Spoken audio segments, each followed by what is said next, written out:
My dream job would definitely be to work within journalism. It's something I've wanted to pursue since starting up my school paper at secondary school, and have maintained throughout my university life by sub-editing my university's publication Impact Nottingham. I'm now actively pursuing it further by completing a news journalism course at the Press Association in London. I've always had a passion for writing and research, which is primarily why I studied English and history at university. And that sort of interest in current affairs as well has made me keep a blog and write lots of stories to do with how I feel about changing political events. I think that I like the idea of having to work on something new every day, which journalism definitely offers.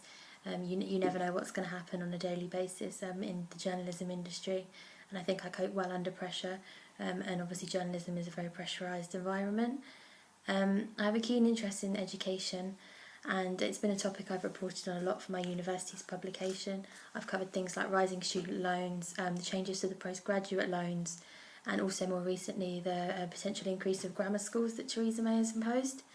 I read the news regularly, obviously. I actually completed my history dissertation on the changes that have been made to the teaching of history in the national curriculum over the last 40 years or so, which I found really interesting and thought-provoking, and that probably actually inspired me to look towards a career in the education sector of journalism. I always find myself naturally drawn to the education pages of a newspaper or a website, and this inspired me to look about a career in education journalism. So this internship obviously really appealed to me for that reason, and I think the Telegraph, more than some of the other nationals, covers education quite comprehensively.